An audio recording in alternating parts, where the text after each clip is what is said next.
Hi, welcome back. In this particular video lecture, we're going to talk about arguments. And when we say arguments, we're not talking about fights. Arguments here refer to the everyday arguments. When two people communicate, and especially with an intention to change the other person's views about something, you call that an argument.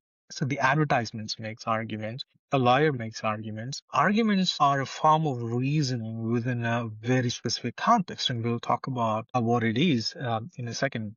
This is the outline for this video lecture. We'll talk about what arguments are first, talking about the components of it. Then we'll talk about how to evaluate the strength of an argument or analyze the strength of an argument. Then we'll talk about 21 common fallacies, and we try to distinguish between opinion, reason, judgment, and a fact. We'll talk about how people change their beliefs. Okay, so what is an argument? Usually we refer to these arguments that we're going to talk about in this video as informal arguments, arguments that you often hear in everyday context, like when you turn on the news, when you see an advertisement, when you talk to someone about some political issues or things of that sort. So what is an argument in that sense then, an informal argument? And usually formal argument term is used for deductive and inductive reasonings that are discussed earlier. Now, if you think about it, these arguments that we discuss about now, the argument has similar structure and a process, but the context makes it very difficult to clearly tied to the inductive or the deductive type. And there is actually some sort of debate in the field to call these arguments logical, or they fall into a totally different frame of reasoning. So let's begin. So what is an argument? Let's say I say that death penalty should be abolished. So this is the conclusion I'm making and supporting it with some reasons. I say because death penalty is inhumane. So I'm providing a reason to support a conclusion I'm making or to support the claim I'm making. So here too, you'll have reasons called premises, and the conclusion is usually called the claim. So in fact, argumentation is referred to as reason giving.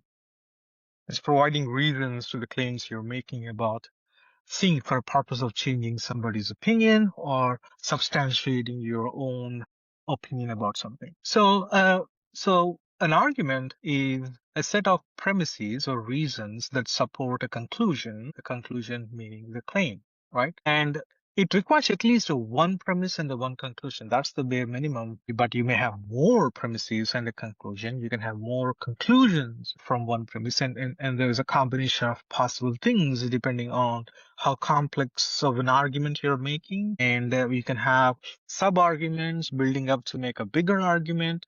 At any level though, right? Uh, let's say a bigger argument would be supported by smaller arguments themselves as premises. So that kind of unfolds throughout the argument structure. The idea is the conclusion you're drawing, and meaning the claim you're making and the reasons you're providing, and multiple such arguments can towards build to make a bigger argument, and all these will turn into premises for this bigger argument.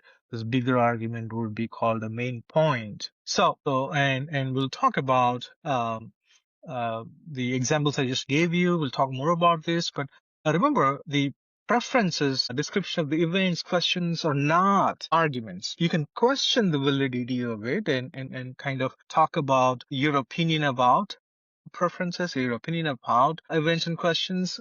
So it's not, so I want you to think about factual items are not arguments. And we'll come back towards the end to talk about, make some distinction between opinions, reasoned opinions, and whatnot. Okay, so some key terms that you need to know when talking about arguments, of course, the premises, which are the reasons provided. So sometimes they're referred to as the why of the argument. Conclusion is the what part of the argument, right?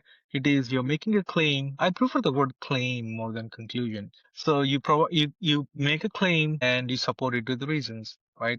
These reasons are the why part, and the claim you're making is the what part. Right? Now, there are additional components that you will see in arguments, like assumptions here.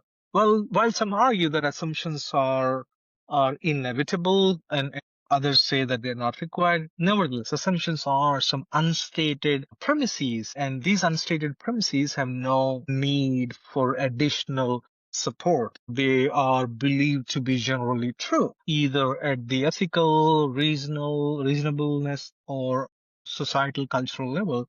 These are assumed to be commonly agreed upon standards. So, for instance, in the last example, I said that death penalty should be abolished. And the reason I provided was that death penalty, because it is uh, inhumane.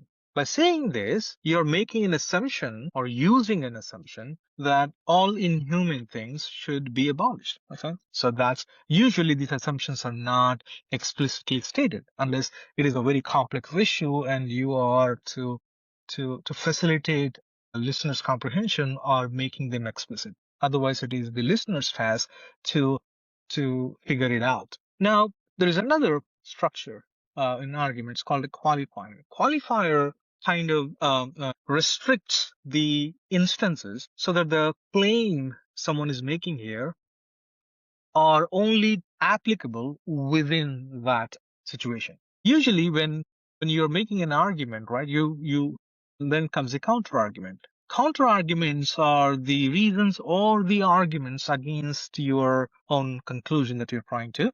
So usually when you are making an argument, you of course make your claim and provide enough support, but you also take into account the counter arguments to your own argument and your own conclusion and try to address those in one way or the other way. So a good argument has or will incorporate not only a conclusion and reasons, but also specifies under what circumstances this conclusion is not applicable, or is it applicable by using appropriate qualifiers. Then it also specifies and addresses alternative explanations for your conclusion, or the counter arguments for your conclusions, and then addressing those as well. Okay, so here is an example of an argument, and you can look at this, and there's an explanation for this in the book. I want you to refer to that because I want to finish this in a shorter period of time. So now, coming to the structure of the argument, the different types of arguments depending on how you build the argument, how you're providing the support to the conclusion you're drawing. One is called convergent argument, where you are trying to, or convergent reasoning, where you're trying to provide multiple premises to support the same conclusion. For instance, you can say, you can't trust Harry. That's the claim. The conclusion saying Harry wears jeggings, Harry demonstrates poor judgment. So you're providing all potential reasons as to why you think that you can't trust Harry. So they are equal and they're converging to support the claim. Chained is where the conclusion, chain argument is, chain reasoning is an argument where one premise will support another premise and in turn will support a conclusion. So that if there is any one particular premise or the reason that is weak, then the conclusion's support gets weakened. Just like losing one connection in a chain will break the chain. So weakest leak. I'm so sorry. Weakest link matters when you are making a chain reasoning. For the convergent reasoning, you are providing multiple reasons to support. Even if one is weaker, it still supports it as an additional support in addition to other things. So that's an important thing to keep in mind. Now, as I said, you can also have multiple claims or the conclusions that are supported by, or the same premise can support two different conclusions. And it depends on how you build up that argument. Such reasoning is called divergent reasoning. How do you analyze the strength of an argument?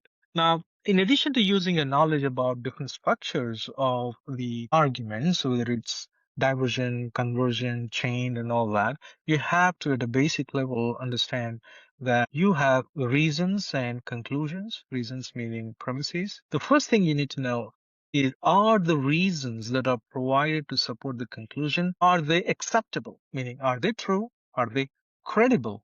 And are they consistent across different contexts? Once you determine that these are acceptable premises, then you try to see, do these premises, both individually and together, adequately support the conclusion. Then you also take into account whether the bigger argument that is made is it addressing the counter arguments or not. A good argument would always provide counter arguments to their own argument, the conclusion, and also address those either by using qualifiers or by using different rhetoric methods to address them. Okay, so just these are the steps. Now, first thing to do is identify premises, conclusion, assumptions, and qualifiers in the argument.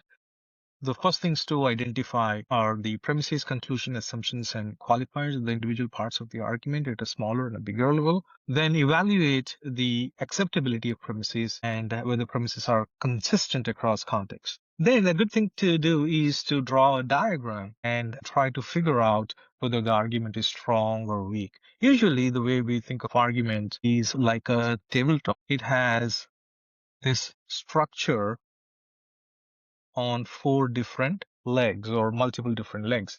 So these legs of the table are the premises or the reasons, and the table itself is the desk itself is the conclusion. Your conclusion is as good as the legs that support it. So imagine you try to draw a diagram and make sense whether the argument is strong or not, depending on how well these uh, premises support the claim.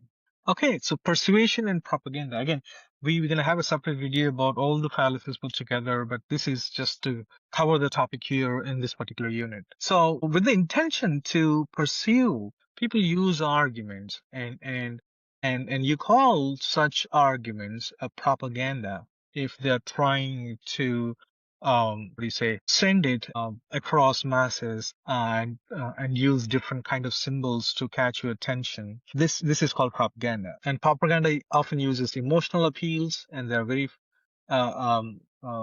fallacies surrounding different kinds of fallacies that you use to make propaganda, and we'll talk about that in the next few slides. And there are some common fallacies people use to do propaganda, and we'll talk about those in the upcoming slides. The common fallacies include association effects, right? You might have heard the expression association, guilt by association. So you determine a person to be right or wrong depending on who the person is seen with or associated with.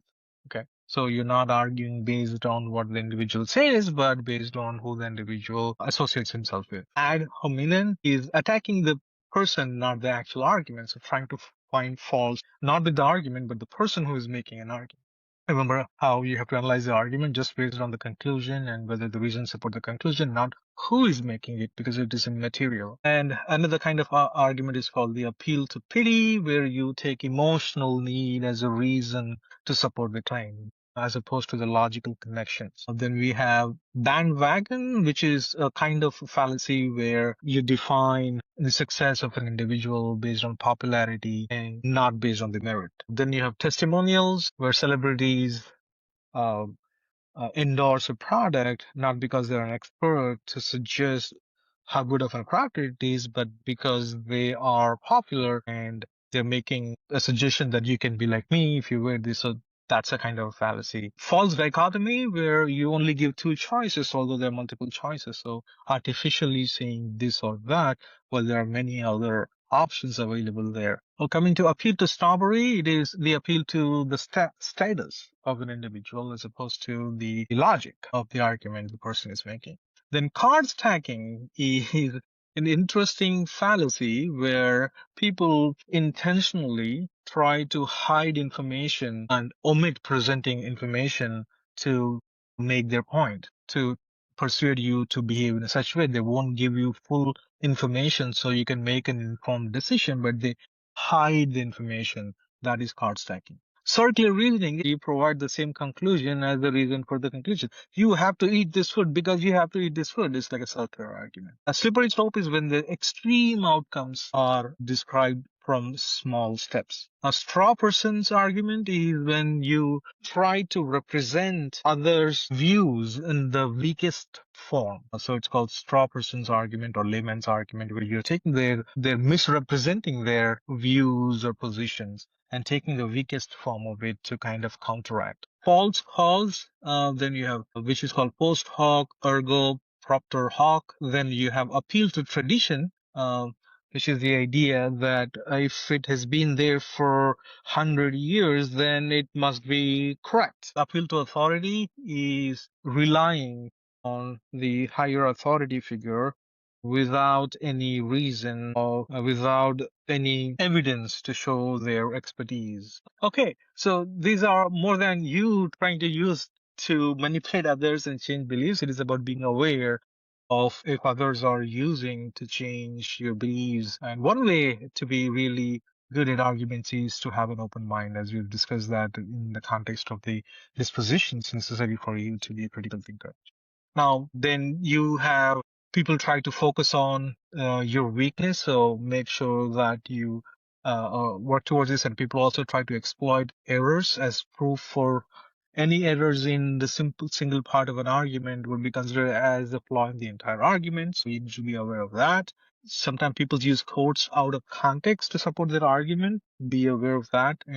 Sometimes people try to present disagreement as contradiction, which in their view would weaken the argument, and emphasize the unknown over the known. So make sure that make a clear distinction between what is known, what is not known when you are in the midst of an argument. Okay, so what's the take home message, the summary? We said that arguments require clear premises and conclusion. We also talked about analyzing the acceptability of the premises and how they support, and looking for any information that is missing or might be missing. Then beware of common fallacies and tactics of propaganda, and try to cultivate open-minded thinking to make decisions. Well, I hope you liked it. I'll see you in the next